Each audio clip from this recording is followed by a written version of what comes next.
Amada Iglesia del Señor, tengan ustedes muy buenos días. Una vez más nos encontramos o reencontramos para poder seguir hablando de la preciosa palabra del Señor. Por medio de ella, Dios nos da muchas enseñanzas y yo creo que es tan importante, es lo primero que nosotros tenemos que tener presente en nuestras vidas. Amén. Hoy me toca compartir Segunda de Crónicas, capítulo 3, ¿no? Y vamos a leer lo que dice la palabra. La palabra nos dice, Salomón dice, nos habla de la construcción del templo, ¿no?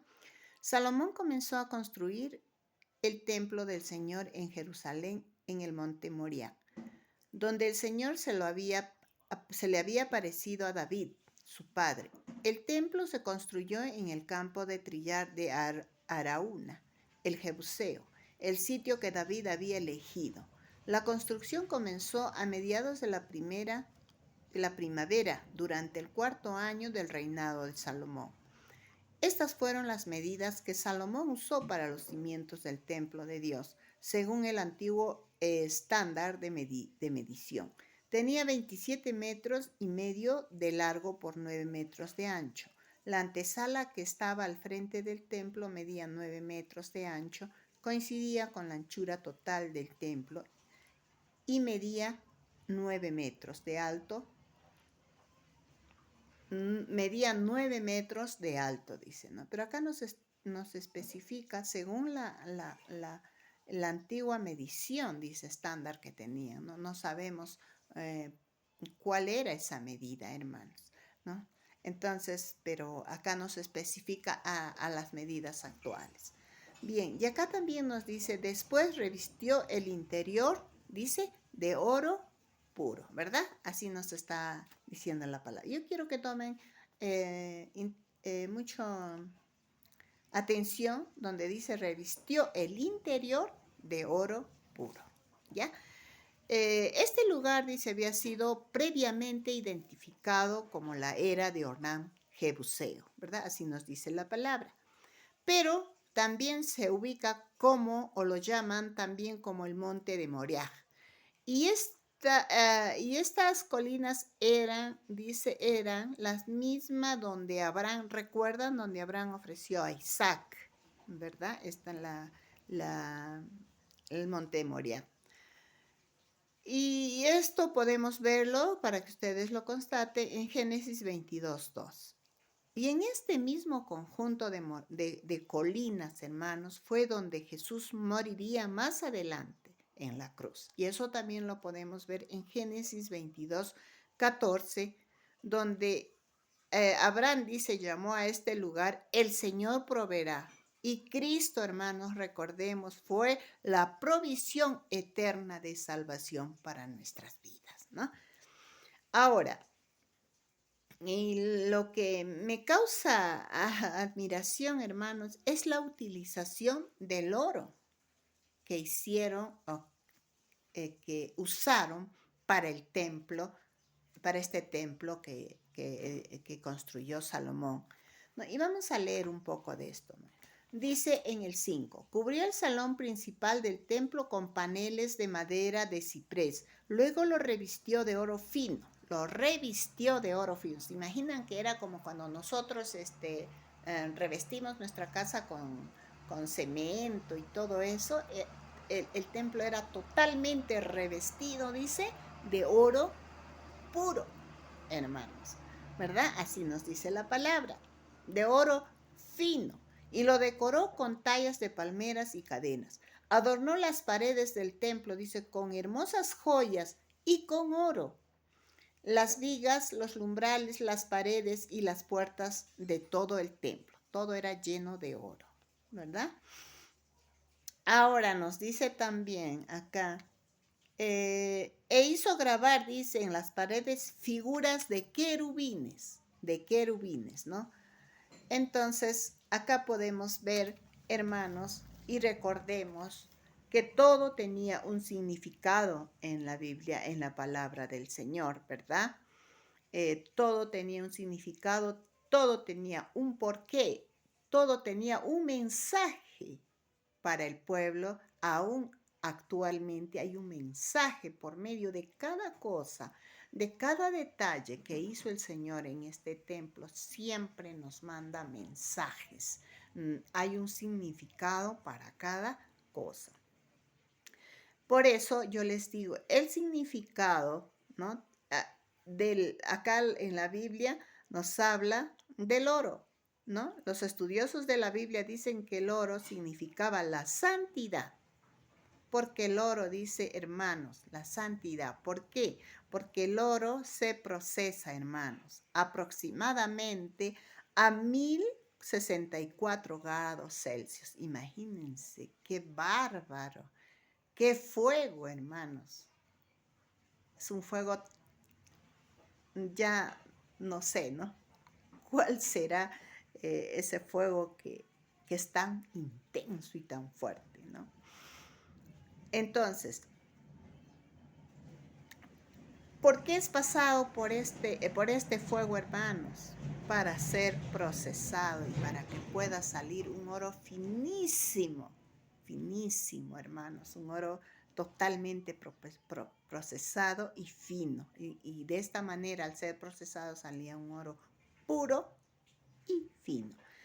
Entonces, de esa manera también acá nosotros aprendemos que también somos procesados, hermanos, en manos del Señor, para ser personas santas, para poder ser personas en las cuales el Señor nos pueda santificar, pueda quitar todo pecado de nuestras vidas, pueda darnos una nueva vida, una vida en santidad. ¿Verdad, hermanos? Entonces, el oro, dice, era revestido por dentro, totalmente revestido era por dentro, hermanos. Y vamos a seguir leyendo un poco más, ¿no? Acá también nos habla y nos dice, ¿no? Que revistió el interior con unas 20 toneladas de oro fino. Aún acá nos dicen, los clavos eran de oro, hermanos. Los clavos eran de oro, se imaginan, eran de oro, ¿no? Y pesaban, dice que se usaban y pesaban 570 gramos cada uno. Imagínense, ahora cuánto nos cuesta un gramito, hermanos, imagínense.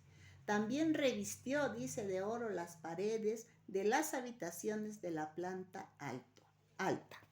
Imagínense, hermanos, el oro es el metal más preciado, el metal más fino, el metal más hermoso que había desde esos tiempos hasta ahora, hermanos.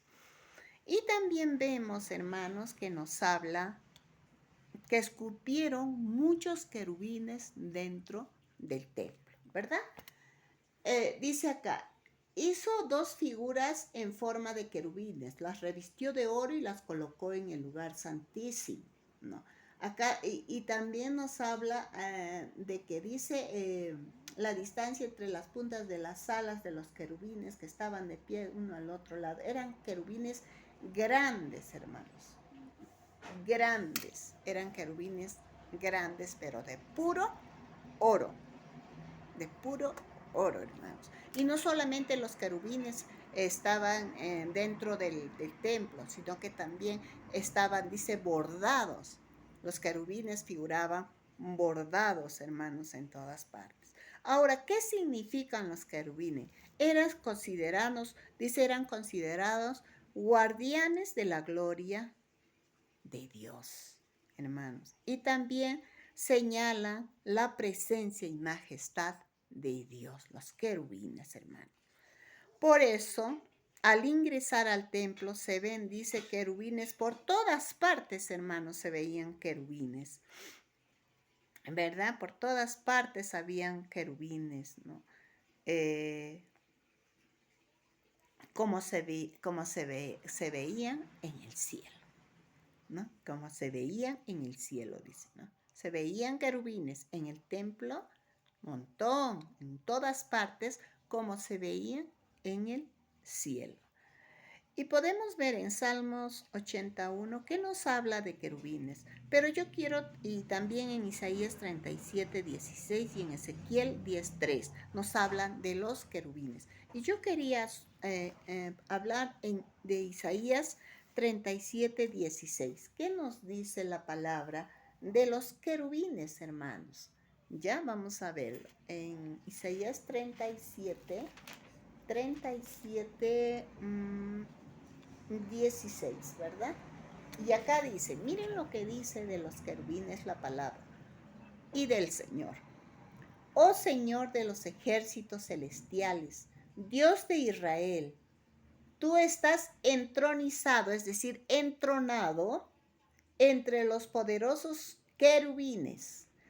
Pero dice, solo tú eres el Dios de todos los reinos de la tierra.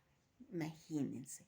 Ahora, estos seres angelicales adoraban a Dios, dice, adoran hasta ahora, adoran. Ahí están los querubines en el cielo adorándole al Señor perpetuamente, hermanos. Ahí están, perpetuamente, ¿no? Yo quería dar un alcance y no confundamos, hermanos, ¿no? Porque muchos adoran a ángeles, ¿no? Muchos adoran a ángeles, muchos les prenden sus velitas, ¿no? Entonces, no nos equivoquemos y recordemos, hermanos, Dios le dio, ¿se acuerdan ustedes? Dios le dio especificaciones a Moisés de cómo tenía que ser el tabernáculo, ¿verdad? Recuerdan, vamos a acordarnos un poquito de lo que ya hemos visto anteriormente, ¿no? Le dio especificaciones para que Moisés haga, ¿no? Edifique el tabernáculo aquí en la tierra, ¿no? ¿Qué era, hermanos? Que era una réplica del trono de Dios en los cielos. Se imagina, era una réplica del trono de Dios en los cielos. Era una representación del cielo aquí en la tierra. ¿Verdad? Eso es lo que el Señor nos da, ese mensaje nos da el Señor al haber hecho el tabernáculo y el templo aquí en la tierra. ¿No? Entonces no confundamos, ¿no? Muchas personas preguntan y dicen, pero ¿por qué habían querubines? ¿Por qué habían, no sé, ¿no? Ciertas imágenes? Dice, si nosotros no adoramos. Ciertamente, hermanos, no adoramos imágenes, ¿no? Era una representación, era el darnos cuenta de cómo es en el cielo, hermanos. El cielo está lleno de ángeles, lleno de querubines que adoran eternamente y perpetuamente a nuestro Dios. Eso es lo que el Señor nos ha mostrado haciendo este templo, mandando a hacer el tabernáculo de cómo es en el cielo. ¿Me entienden, verdad? Luego también vemos estas dos columnas, hermanos. Acá vemos... vamos a leer acá en el capítulo 17, dice, ¿no? Dice, luego levantó las dos columnas a la entrada del templo, una hacia el sur de la entrada y la otra hacia el norte. A la del sur la llamó Jaquín y a la del norte Boaz. Ahora vamos a ver eso, ¿no? Estas dos columnas fueron llamadas Jaquín y Boaz, que simbolizan, hermanos, la fuerza que es el Espíritu Santo en la actualidad y la estabilidad. La estabilidad. Jaquín y Boaz fueron los nombres que les dieron a estos dos pilares o columnas, hermanos, que estaban en el pórtico del templo. Hermanos, cuando nos habla de estabilidad, ¿no? Ahora, ¿quién es la estabilidad? ¿En quién tenemos la estabilidad? ¿Dónde nosotros estamos estables, hermanos? En la roca, ¿verdad? En la roca que es Cristo. Esa es nuestra estabilidad y la fuerza es el Espíritu Santo que habita en nosotros, hermanos, ¿no? Eso es lo que nos muestra el Señor. Entonces también, y nuevamente hablando del oro, hermanos, hemos visto que había oro por todas partes en el interno, o sea, es adentro, ¿no? Dentro del templo. Hermanos, y acá nos muestran algo, nos dice algo la palabra, ¿no? Que el interior, que el interior de Cristo, hermanos, habita toda la plenitud de Dios. Es decir, en el interior de Dios, en el interior de Cristo está toda la plenitud de Dios.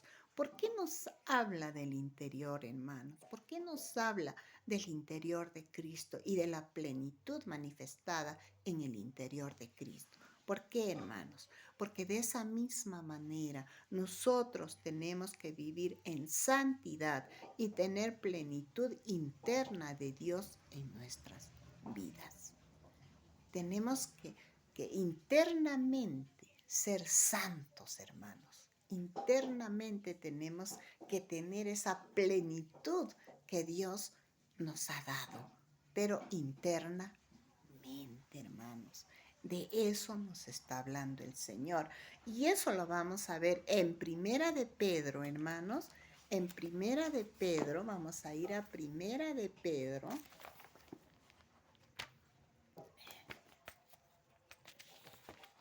Vamos a buscar en Primera de Pedro. Acá lo tenemos. Primera de Pedro 3, verso 4. ¿Qué dice, hermanos? Y prestemos atención.